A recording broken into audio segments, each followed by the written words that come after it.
샬롬. 옆에 분들하고도 인사를 나누시기 바랍니다.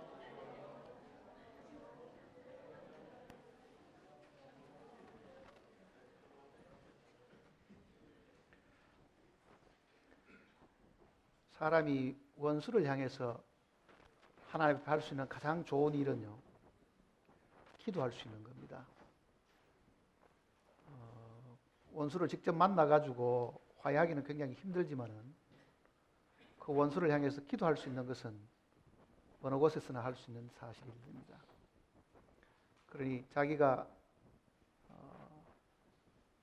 욕을 얻어먹고 남에게 오해를 받고 있다고 생각하고 마음으로부터 거리가 멀어진 사람을 위해서도요, 기도할 수 있으면은 그 마음이 하나님 앞에 분명히 축복을 사실 받게 됩니다. 우리는 꼭 미운 사람이나 싫은 사람은요, 잘못되기를 바라잖아요. 어디 받쳐가지고 넘어지기를 바라고, 어디 큰 손해나 있기를 바라고, 아니면 갑자기 죽기를 사실 바라고 있지만은 그리스도인들의 태도는 사실 그렇지는 않습니다. 구약 성경을 읽으면 가끔 그런 구절들이 들어있죠.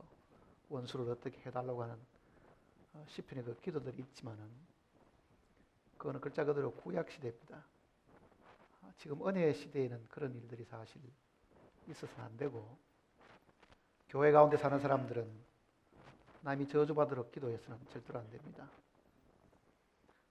우리의 마음은 항상 하나님 앞에 열려 있고, 하나님의 복이 우리를 통해서 남에게 전달될 수 있도록 하려고 하면은 그 통로가 첫째는 기도라는 것을 먼저 생각을 하셔야 됩니다. 그러니 마음에 들지 않는 사람이 있으면은 하나님 앞에 그 영혼을 위해서 기도하는 그 습관을 먼저 들이시게 되면 어느 날 사람을 만나서도 아무 끄리낌 없이 대화할 수 있게 된다는 것을 여러분 경험하시게 될 겁니다. 누가복음 24장을 보시겠습니다.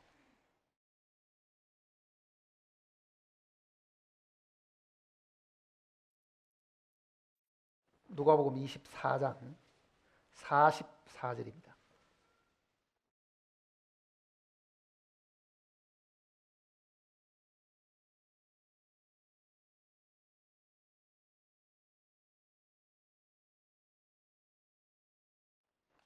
(24장 44절) 또 이르시되 내가 너희와 함께 있을 때에 너희에게 말한 바 곧 모세의 율법과 선지자의 글과 시편에 나를 가리켜 기록된 모든 것이 이루어져야 하리라 한 말이 이것이라 하시고, 이에 그들의 마음을 열어 성경을 깨닫게 하시고, 또 이르시되 이같이 그리스도가 고난을 받고 제3일에 죽은 자 가운데서 살아날 것과 또 그의 이름으로 죄 사함을 받게 하는 회개가 예루살렘에서 시작하여 모든 족속에게 전파될 것이 기록되었으니 너희는 이 모든 일의 증인이라. 볼지어다 내가 내 아버지께서 약속하신 것을 너희에게 보내리니 너희는 위로부터 능력을 입혀질 때까지 이 성에 머물라 하시니라. 49절 말씀까지 읽었습니다. 기도하십니다. 주님께서 십자가에 돌아가시고 3일 만에 부활하신 그 날을 저희들이 기념하고, 또 이날에 한자리에 모여서 우리에게 베풀어 주신 놀라운 사랑과 우리를 행하신 그 주님의 뜻을 저희들이 깊이 생각하면서 감사하고 찬송할 수 있는 시간을 허락하심을 진심으로 감사를 드립니다. 주님의 큰 사랑을 입은 형제 자매들이 이 세상에 살아가는 동안에도 항상 주님을 증거하고 과연 하늘의 뜻이 땅에 이루어질 수 있도록 저희들이 늘 마음에 되새기고 살아갈 수 있게 하심을 또한 감사를 드립니다.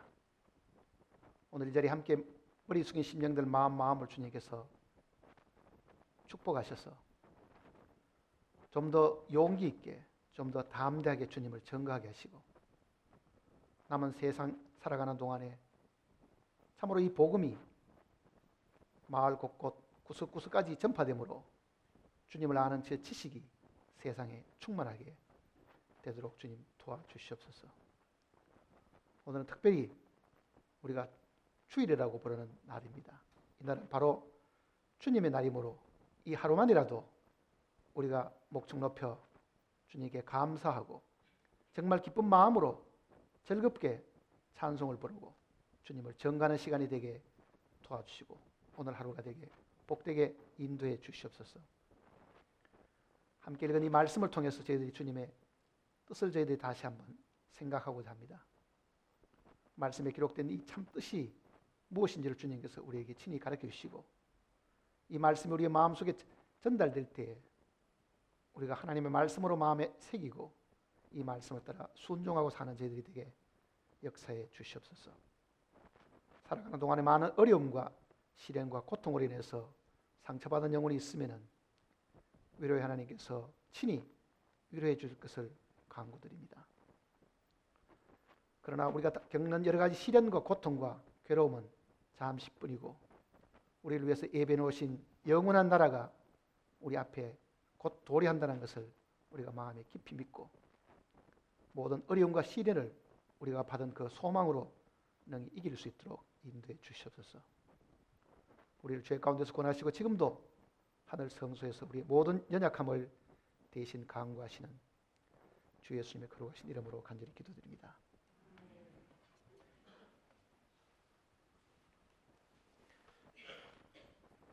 사복음서 속에요 예수님의 그 행적을 기록을 하면서 성천을 기록한 곳은 마가복음하고 누가복음밖에 없습니다. 그러니까 마태복음은 부활하신 내용은 기록이 되어 있지만 하늘에 올라가신 내용을 기록하지 않았습니다. 요한도 마찬가지입니다.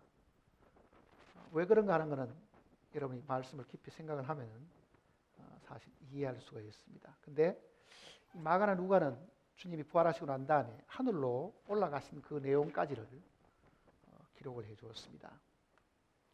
오늘은 주님께서 부활하시고 난 다음에 40일 동안 이 땅에 계셨고 그리고 바로 성천하시기 전에 제자들에게 하신 그 말씀을 한번 생각해 보려고 합니다.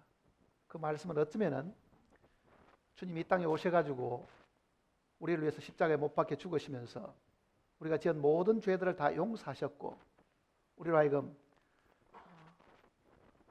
새 생명을 얻게 허락해 주셨는데 거기까지가 이 십자가에 달리신 주님의 사역이라고 하면요 그분이 올라가시면서 제자들에게 하신 그 말씀은 오늘 우리들에게도 똑같이 주어진 주님의 거룩한 명령입니다. 주님이 하늘에 가시면서 남겨놓으신 그 명령이 있다고 하면 그게 오늘 구원받은 우리가 주님께로부터 친히 듣고 순종해야 될 내용입니다. 그러니 주님이 하늘에 계시는데 가시기 전에 그 하늘로 가시기 전에 이 땅에 남아있는 제자들에게 무엇을 부탁하셨는가?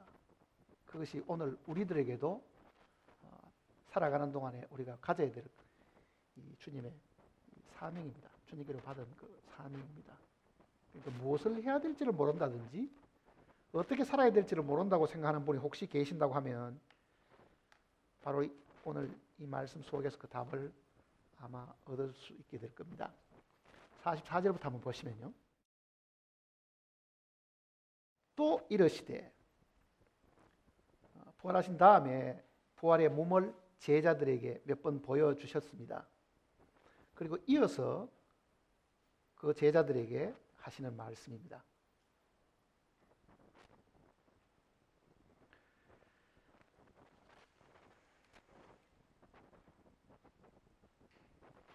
또 이르시되 내가 너희와 함께 있을 때에 너희에게 말한 바 곧 모세의 율법과 선지자의 글과 시편에 나를 가리켜 기록된 모든 것이 이루어져야 하리라 한 말이 이것이라 하시고. 부활 이후의 이야기입니다. 자, 부활하시기 전에 주님과 부활하신 이후에 주님의 모습은 사실 다르다는 것을 지난 수요일 날 우리가 공부를 했습니다. 나사렛 예수, 인간의 몸을 입고 계실 때에 이 땅에 오셔서 하신 그 일하고 부활하신 다음에 주님의 이 사역은, 또 주님의 이 역할은요, 전혀 다릅니다, 사실은. 그러니까 지금 이 말씀은 살아계실 때 하신 이야기가 아니고 이 육신의 이 껍질을, 육신의 이 형태를 다 벗으시고 본래 영광 가운데 계시던 그 모습으로 다시 돌아가셨는데요, 그 부활하신 그 분이 하시는 이야기입니다. 그러니까 살아계실 때 주님하고는 다릅니다. 내용을 읽어보면요, 무엇을 말씀하신가를 좀 보세요. 모세의 율법과 선지자의 글과 시편의 나를 가리켜. 모세의 율법과 선지자의 글, 시편이라는 것은 제가 종종 이야기를 드리죠. 모세의 글,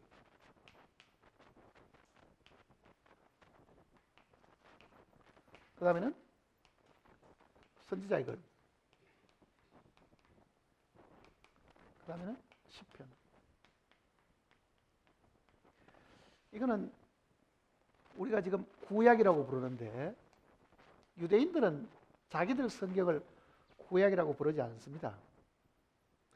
우리는 신약을 가지고 있으니 상대적으로 주님 오시기 전에 주신 말씀을 구약이라고 부르지만은 유대인들은 자기들 성경을 구약이라고 부르지 않습니다. 뭐라고 부를 것 같아요?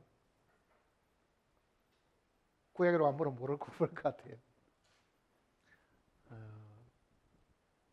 그래도 자기들 성경을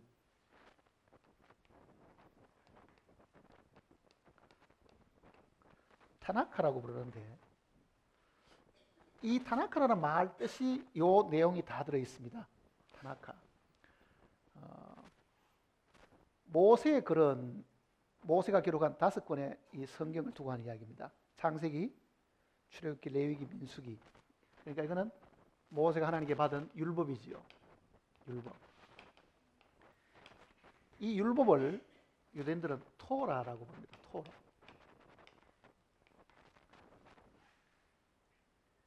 그러니까 우리가 가지고 있는 이 구약 성경을 우리는 39권 이렇게 구분하지만 그네들은 39권 이렇게 구분하지 않고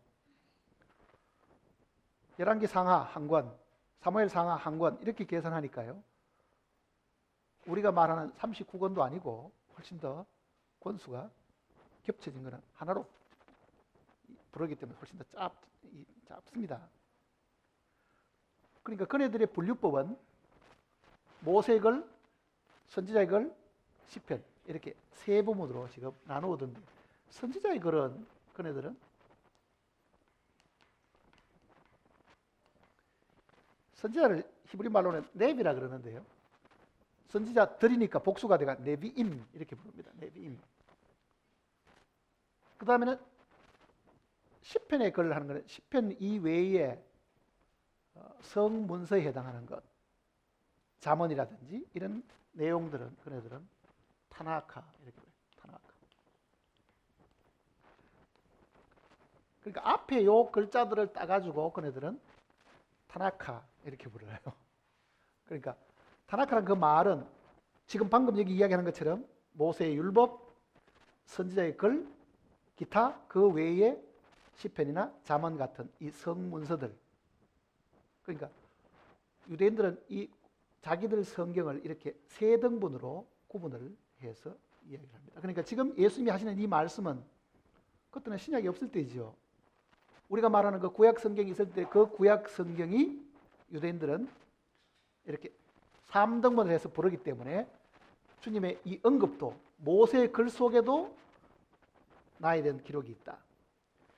선지자들이 이 글 속에도 나에 대한 기록이 있고 시편에도 나에 대한 기록이 있다. 즉 우리가 말하는 이 구약 성경 속에 나에 대한 기록이 있다는 것을 지금 언급하는 거예요.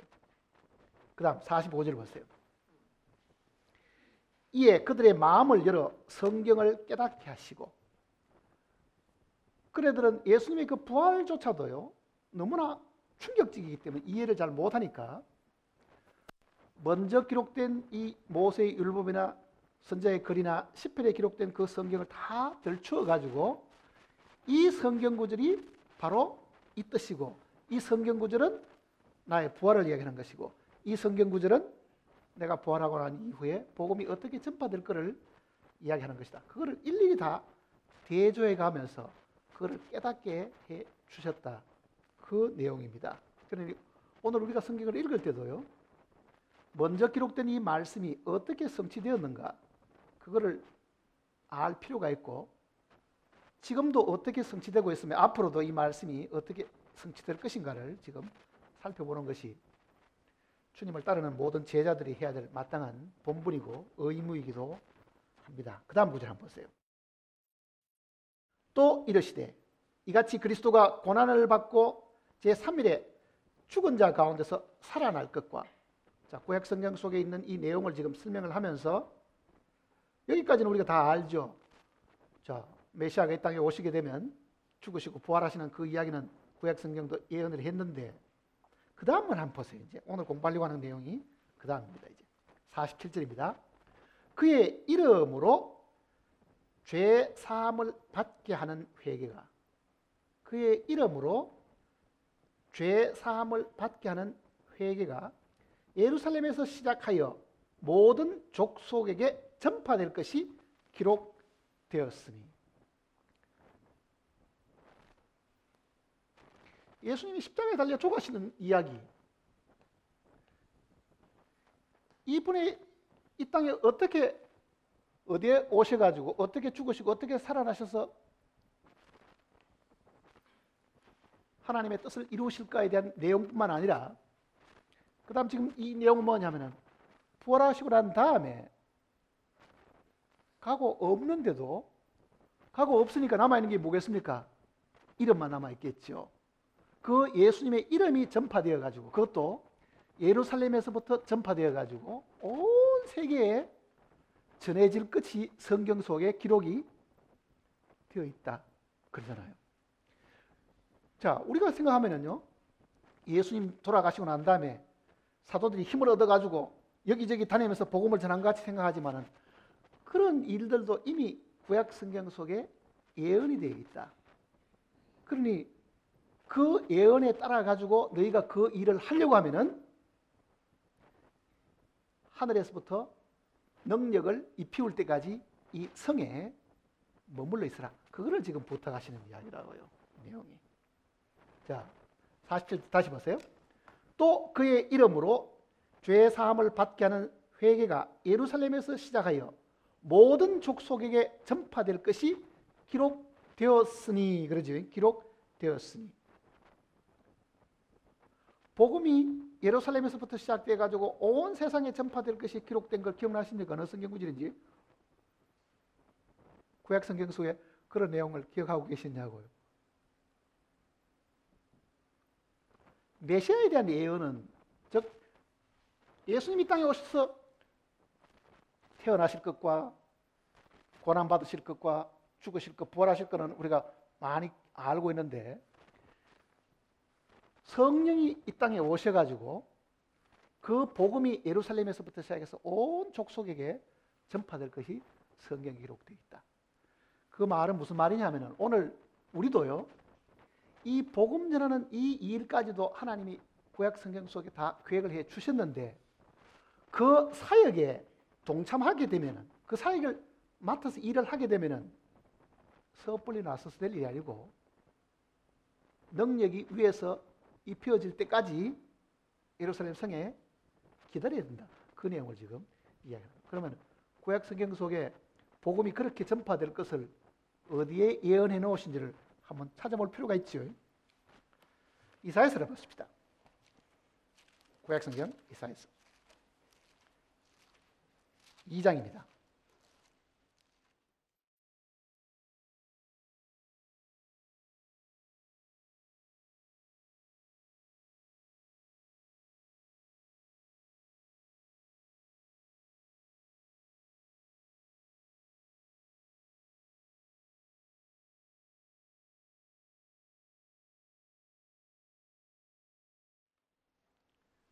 (2장) 2절부터 보시겠습니다. 말이되 여호와의 전에 산이 모든 산 꼭대기에 굳게 쓸 것이며 모든 작은 산 위에 뛰어나리니 만방이 그리로 모여들 것이다. 많은 백성이 가며 이르기를 우리가 여호와의 산에 오르며 야곱의 전에 이르자. 그가 그의 길을 우리에게 가르치실 것이라. 우리가 그 길로 행하리니 이는 율법이 시온에서부터 나올 것이요 여호와의 말씀이 예루살렘에서부터 나올 것입니다. 물론 이 예언은 장차 천년왕국 때 완성될 내용을 두고 하는 이야기입니다. 그거는 그 천년왕국에 들어갈 백성이 다 수가 차서 완성될 그 내용이지만요, 그렇게 되려고 하면은 시온에서부터 그리고 예루살렘에서부터 하나님의 말씀이 나와서 만방에까지 이르게 된다는 예언을 여기 사실 해준 겁니다. 그러니까 지금 예수님께서 예루살렘에서 시작해 모든 족속에게 죄 사함을 전하는 일이 있다고 하는 것은요, 여기 지금 이사야 선지자나 혹은 미가 선지자가 예언한 그 내용 속에 이미 들어 있었습니다. 주님이 이사야 선지자를 통해서 말씀하신 장 본인이시잖아요. 그분이 하나님이시기 때문에 미가 선지자를 통해서도 그렇게 될 것을 미리 말씀을 하신 분이잖아요. 그러니 그분보다도 더 성경을 잘 아시는 분은 없죠. 자, 그러면 복음 전해지는 이 이야기가 이미 구약 성경 속에 기록이 되어 있고 그것도 예루살렘에서부터 복음이 전해질 것이다. 이렇게 지금 이야기했습니다. 자, 그러면 어떻게 하라는 이야기냐? 오늘 48절을 보시면요. 너희는 이 모든 일에 뭐라고요? 증인이라. 증인이라.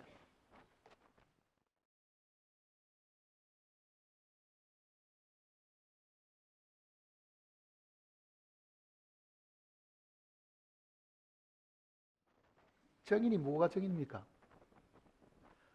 법적으로 어떤 사고가 생기면요, 그 법적으로 그 현장을 직접 목격을 했거나 그 사고가 있을 때 그 소리를 들었던 사람은 증인이 될 자격이 사실 있습니다. 그러니까 증인이라는 것은 보고 들은 사람이 증인이라고요. 보고 들은 사람이. 그러니까 증인의 요건은 이 성경 속에도 분명히 그렇게 말합니다. 사도행전 22장을 보시면요. 사도행전 22장.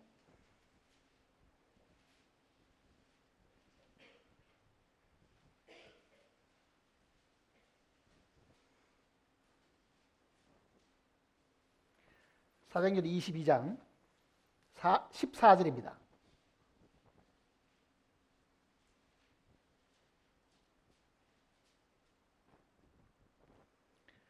그가 또 이르되 우리 조상들의 하나님이 너를 택하여 너로 하여금 자기의 뜻을 알게 하시고 그 의인을 보게 하시고 그 입에서 나오는 음성을 듣게 하셨으니 내가 그를 위하여 모든 사람 앞에서 내가 그다음 뭡니까?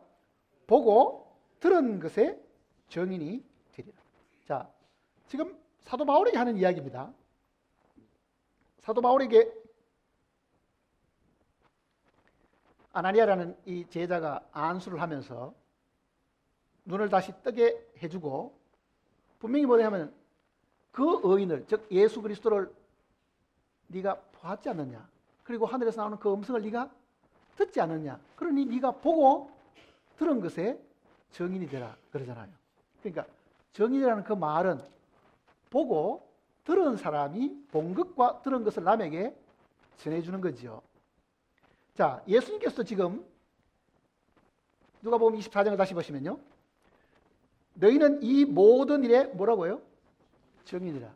자, 그러면은 제자들은 예수님을 직접 보았고 예수님의 음성을 직접 들었습니다. 부활도 목격을 했고 부활하신 이후에 그 목소리도 직접 듣고, 그게 증인이라는 뜻이잖아요. 증인.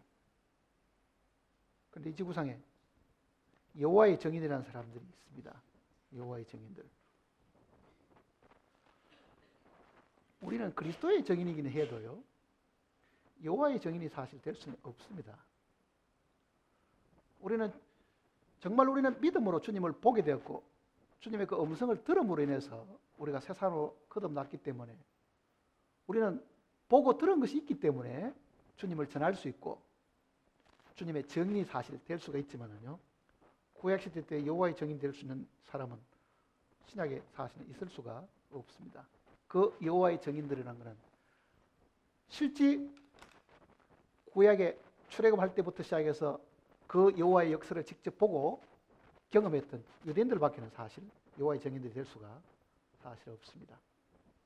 그런데 분명히 지금 이 제자들에게 이 모든 일에 뭐라고 그랬습니까? 증인이라 그러잖아요. 자, 그 다음 또 한번 보세요. 48구절입니다. 볼지어다 내가 내 아버지께서 약속하신 것을 너희에게 보내리니 너희는 위로부터 능력으로 입혀질 때까지 이 성에 머물라. 이 성은 어느 성입니까? 예루살렘 성입니다. 이 성에 머물러라. 자, 이거를 지금 우리가 조금 구분해서 이제 생각을 해야 될 부분이 있습니다. 뭘 구분을 하셔야 되느냐 하면,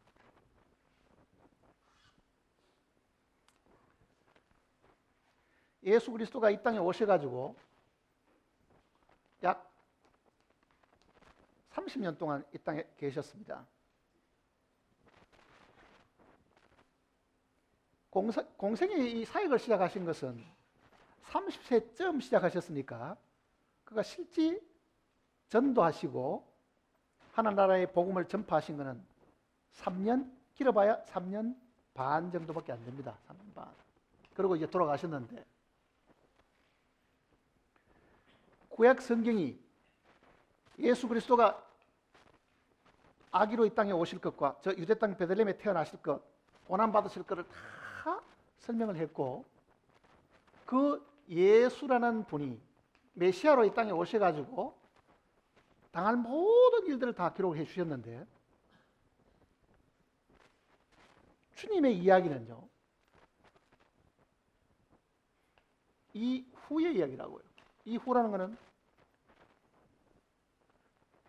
성령이 오셔가지고 예수를 믿는 이 사람들을 능력으로 옷 입듯이 입히셔가지고 그네들이 본, 그리고 그네들이 들은 이 예수를 전하도록 해놓은 거잖아요. 지금 그 시대, 그 시간에 지금 우리가 지금 살고 있는 겁니다. 그러니 정인이 된 사람들은 구약은 예수님에 대한 예언이고, 이 예언이 성취된 것을 목격한 이 제자들이 바로 예수님의 정인이 되어가지고 복음을 전해오는데, 그러기를 지금 한 2000년까지 흘러왔습니다. 이 사이에 일어나는 이 일들이 예수님 다음으로 오신, 즉 하나님이 예수라는 이 한 분 속에 계시던 이 예수님이 성령을 입고 다시 오셔가지고 활동하시는 요 기간이라고요. 뭐를 구분해야 되느냐면, 부활하시기 전에 예수님하고 부활하신 이후의 예수님하고는 다르다는 것을 지금 성경이 가르쳐 주는 거예요. 다르다. 그래서 그분이 다시 이 땅에 오셔가지고 능력으로 너희를 옷 입듯 입혀줄 때까지 어떻게 하고요? 이 예루살렘에 가만히 있으라. 그 얘기잖아요. 가만히 있으라. 자, 제자들은 보고 들었는데요, 이 보고 들음만 가지고는 안 된다는 이야기입니다. 뭐가 있어야 됩니까? 위로부터는 능력을 입어라. 그 얘기잖아요. 위로부터는 능력을 입어라. 그게 지금 주님의 부탁입니다. 다시 보세요. 그게 49절에 볼지어다 내가 내 아버지께서 약속하신 것을 너희에게 보내리니 너희는 위로부터, 하늘로부터, 그 말입니다, 능력으로 입혀질 때까지. 자, 능력으로 입혀진다는 것은 마치 옷을 입듯이 입는 겁니다. 능력으로 입혀질 때까지 이 성에 머물러 있으라. 이렇게 해요. 예루살렘 성에 떠나지 마라. 자, 이 이야기를 제자들이 들었죠. 이 누가복음 다음에 이 누가가 기록한 내용이 사도행전이라고요. 사도행전 1장이 지금 여기서 이어지는 겁니다. 사도행전 1장을 보세요. 지금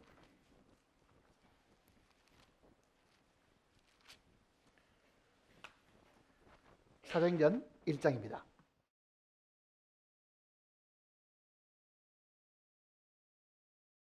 사도행전 1장 1절입니다. 데오빌로여, 내가 먼저 쓴 글은 누가복음입니다.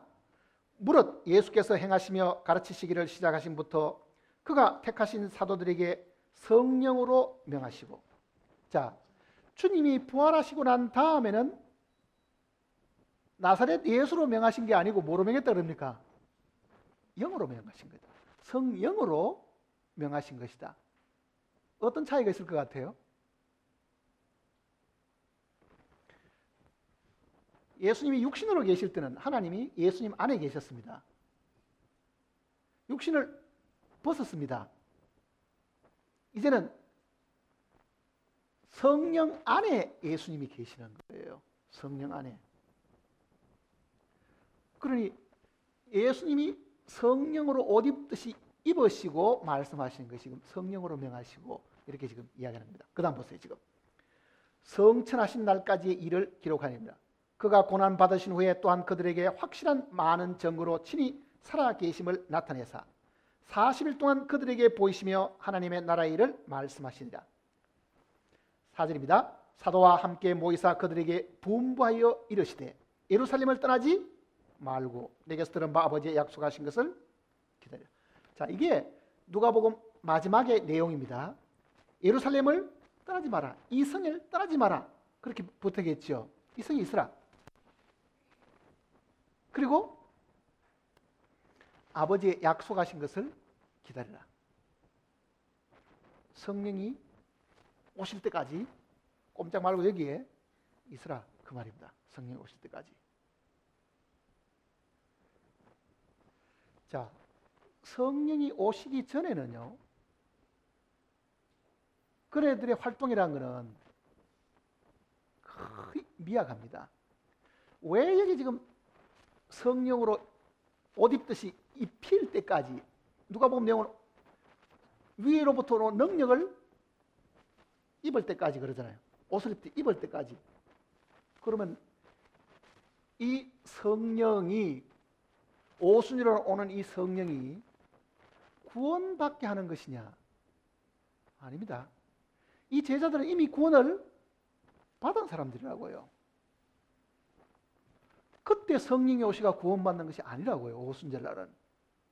그러니까 능력으로, 위로부터 능력을 입혀지는 것은 구원받은 사람에게 주시는 것이지 구원을 받지 않은 사람에게 주시는 거듭남의 역사가 아닙니다. 그러니 사도행전 2장에 기록된 대로 오순절이 이미 이름에 저희가 다 한 곳에 모였던 그날 그네들이 하나님께로 받아본 그 성령은 구원받게 하시는, 생명을 주시기 위한 성령이 아닙니다. 그러니까 이네들은 이미 죄사함 받은 제자들이라고요. 죄사함 받은 제자들.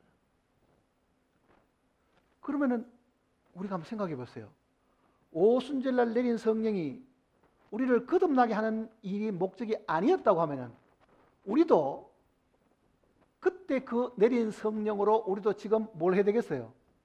옷을 입듯이 한번 입어야 주님의 일을 제대로 할 수가 있다는 그 이야기입니다. 구원은 받았습니까? 능력을 옷 입듯이 입었습니까? 그러니까 대답이 좀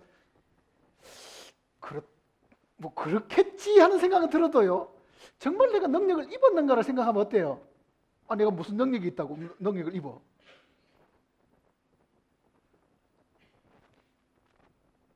이 부분을 우리가 명확하게 잘 이해를 해야만, 우리에게 빠진 것이 뭐냐? 내게 없는 것이 뭐냐? 그러면 하나님께서 내가 이걸 어떻게 내가 얻을 수 있는가? 그거를 사실 알 수 있는 거예요. 그저 둘이 몽실해 놓으면은요, 그게 그거고 그게 그거고 다 비슷비슷한 것 같으면은 자기에게 이루어진 건지 자기가 그걸 받은 건지 뭐 받았겠거니 하고 추측을 하고 있는 건지 모르는 거예요. 분명히 이 오순절날 120명은요 이미 다 구원받은 사람들입니다. 그 구원받은 사람에게 위로부터는 능력을 입혀올 때까지 이렇게 하는 거죠. 입힐 때까지. 왜 능력이 필요한 게있느냐? 왜 그네들이 이미 자기 속에 죄사함 받은 것이 있고 내주하신 성령을 이미 그네들이 받았다고 하면은 왜 주님이 그 위로부터는 능력을 입힐 때까지 기다리라고 이야기했는가? 차이가 뭔가 한번 보세요. 아마 요즘 젊은 아이들은 이런 걸 못 봤을 겁니다. 호롱이라는 걸 보신 적이 있어요? 호롱? 호롱이 뭔지도 잘 모르시겠죠. 아무도 본 적이 없으니까 젊은 사람들은. 어릴 때 조만한 이런 병에다가요. 예? 여기 심지가 이렇게 좀 있고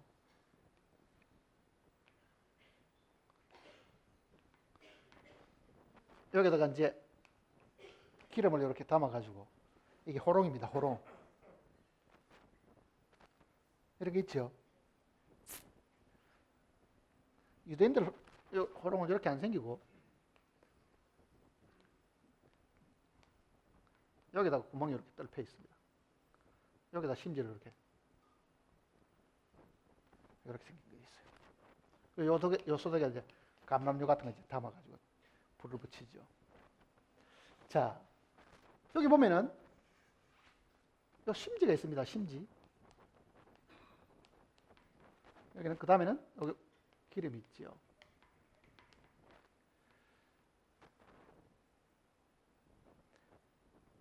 밖이 어두우면 예를 들어서 밖이 지금 어둡다 한번 생각해 보세요.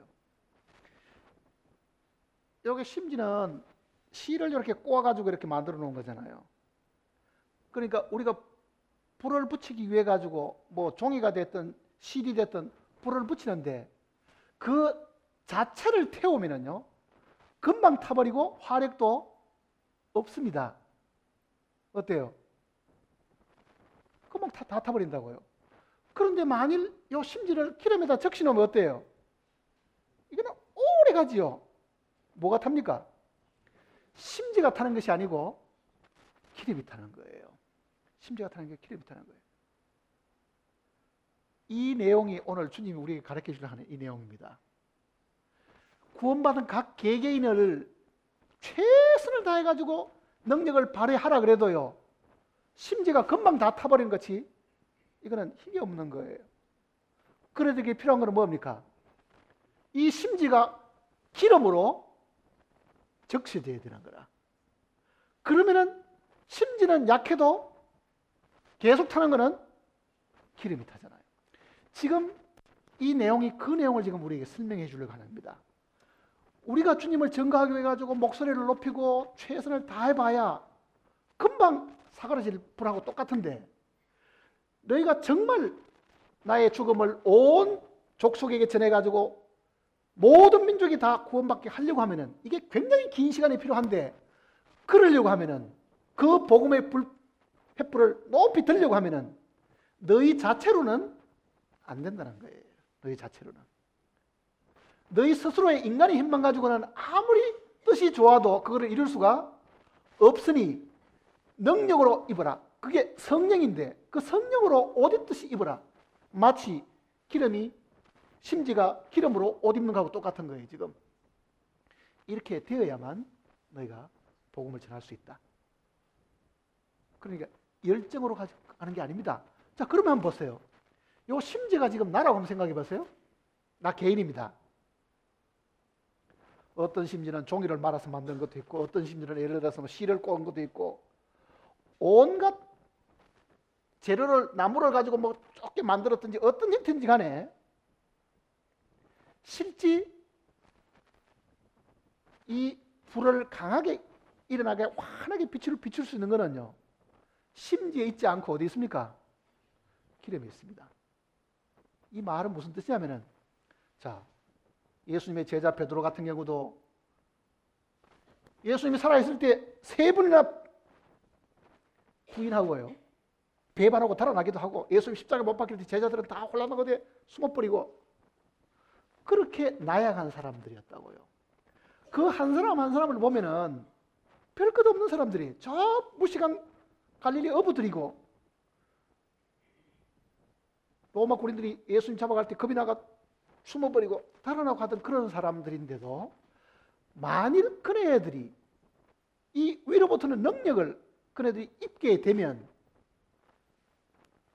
심지어는 어떤 것이든지 관계가 없고 기름이 불을 환하게 불추는 거예요. 성령이 그 일을 하게 해 주신다.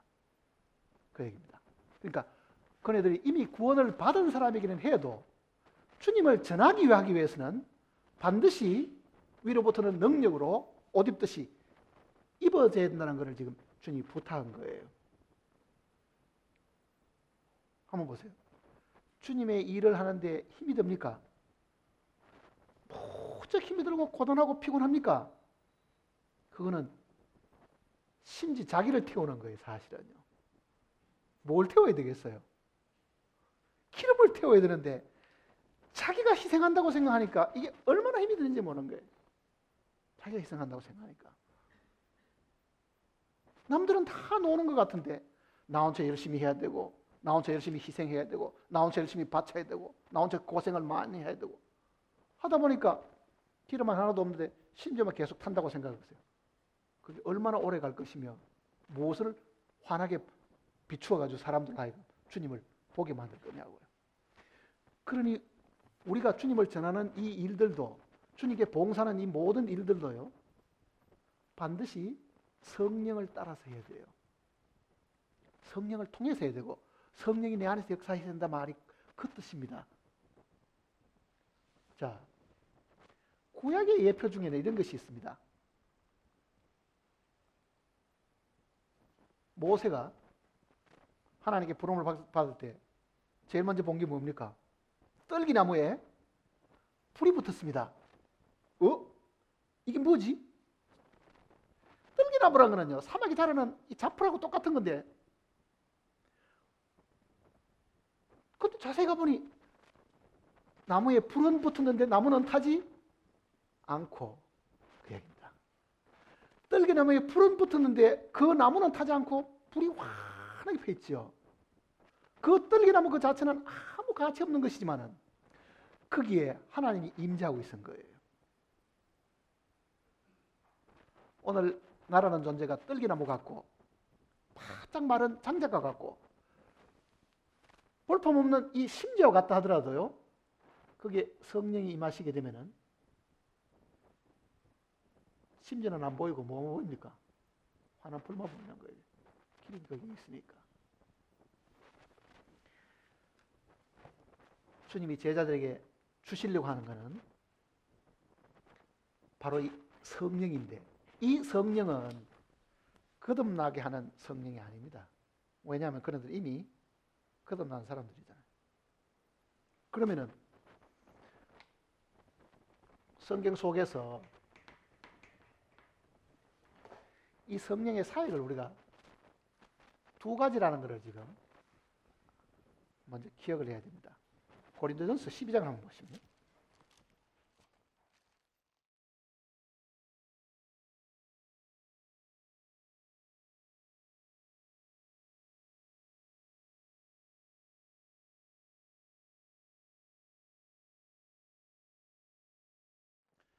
고린도전서 12장 13절입니다. 같이 읽어보겠습니다.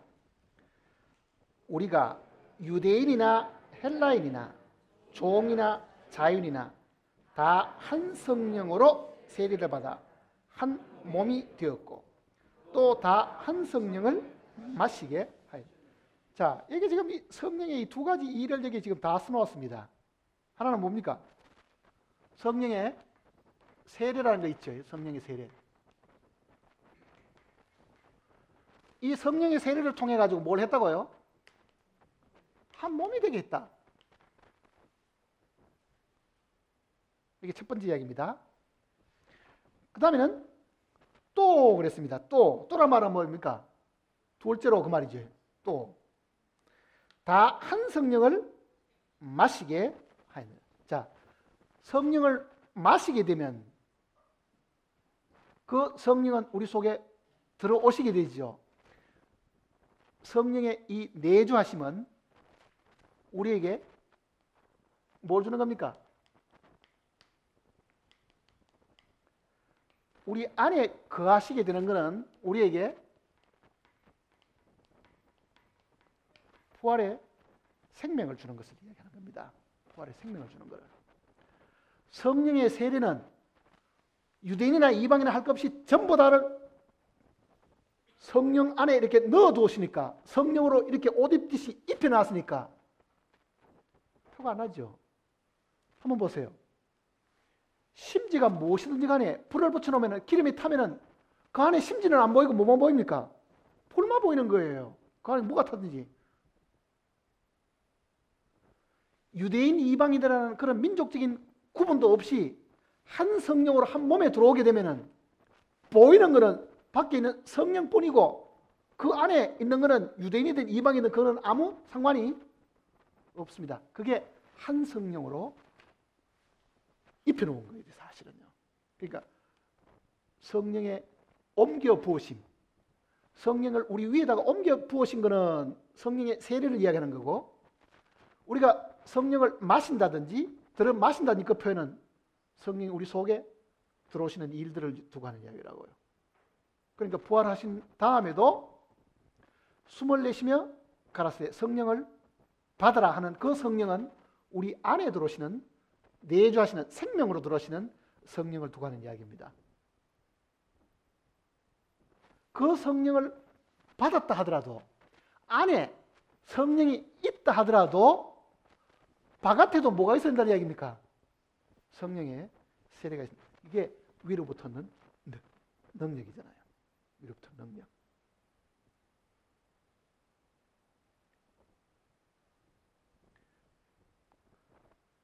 그러면은 우리가 지금 깊이 생각을 해볼 부분이 있습니다. 내가 주님을 믿음으로 내 안에 생명이 주어졌는데 과연 나는 주님을 전가할 정도로 성령으로 지금 충만하냐? 성령의 세례를 받아가 내가 능력으로 옷을 입듯이 입혀졌느냐 하는 것은 다른 이야기라는 이야기입니다. 다른 이야기. 다시 이제 사도행전을 보시면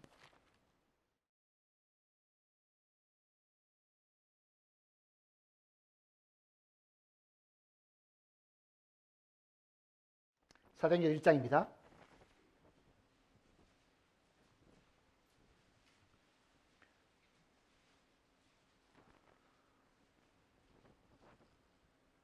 사도행전 1장 5절입니다. 요한은 물로 세례를 베풀었으나, 자, 요한이 물로 세례를 베푸는 것, 이 더 정확하게 말하면 요한이 물로 침례를 줬죠. 침례는 뭘 하는 겁니까? 물에 잠기는 겁니다. 심지가 기름에 잠기듯이, 본래 이 성경의 뜻은 씻을 세자의 세례를 의미하는 거 아닙니다. 원어대로 하면 이게 잠긴다는 뜻이니까 침례라고 번역해야 하는 것이 마땅한 거예요. 잠기는 거잖아. 자, 내가 물속에 들어가면은 내 자체가 만일 심지고 그 물이 만일 기름이라고 하면은 그 속에 내가 푹 잠긴다. 거기다가 불을 붙이면 어떻게 되겠어요? 내가 심지가 되어가지고 불을 활활활 이렇게 피게 할 수 있겠죠. 그러니까 주님의 이야기는 바로 그 이야기입니다. 우리가 성령의 침례를 받아야 된다. 성령에게 잠겨야 된다. 그 능력으로 옷을 입듯이 온 몸을 성령으로 둘러 쌓아야 된다. 그 뜻이라고요. 기름에 잠기듯이. 심지가 기름에 잠기는 거하고 원리상으로는 같은 거니까. 자, 다시 보세요. 그게 요한은 물로 세례를 베풀었으나 너희는 몇 날이 못 되어 성령으로 침례를 받으리라. 그들이 모였을 때 예수께 여쭤 이르되 주께서 이스라엘 나라를 회복하심이 이때니까 하니 이르시되 때와 시기는 아버지께서 자기의 권한에 두셨으니 너희가 알 바가 아니요 오직 성령이 너희에게 임하시면. 그 다음 뭐라고 되어 있습니까? 너희가 권능을 받고 그러잖아요. 권능을 받고. 자, 성령의 세례는 성령이 임하시면 했으니까 성령은 나에게 임한다는 것은 이 바깥에서부터 나를 감싸는 겁니다. 이 성령의 임재는 결국은 뭐라는 얘기입니까?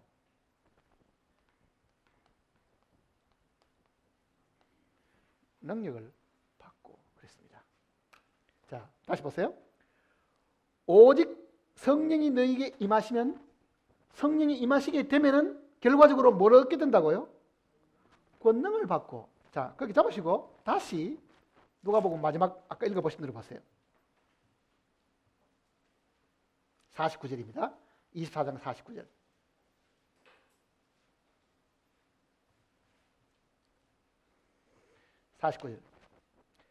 볼지어다 내가 내 아버지께서 약속하신 것을 너희에게 보내리니 너희는 위로부터 능력으로 입혀질 때까지. 능력으로 입혀진다. 그 능력이라는 말이나 권능이나 이게 같은 겁니다. 같은 뜻. 본래 이 원어 성경들은 이게 같은 단어입니다. 디나미스라는 이 단어는 능력, 권능 같은 단어인 거예요. 그러니까 오직 성령이 너희에게 임하시면 너희가 권능을 받고, 그 말은 능력을 받고, 그 뜻이 능력을 받고. 왜? 누가복음 예수님이 하신 그 말씀 그대로잖아요. 이게 위로부터 능력으로 입혀질 때까지. 자, 그러면 성령이 만일 우리에게 임하시게 되면 이건 외적으로 임하는 거죠. 바깥에 임하는 거잖아요. 생명은 우리 속에 있는 거지만은요. 우리가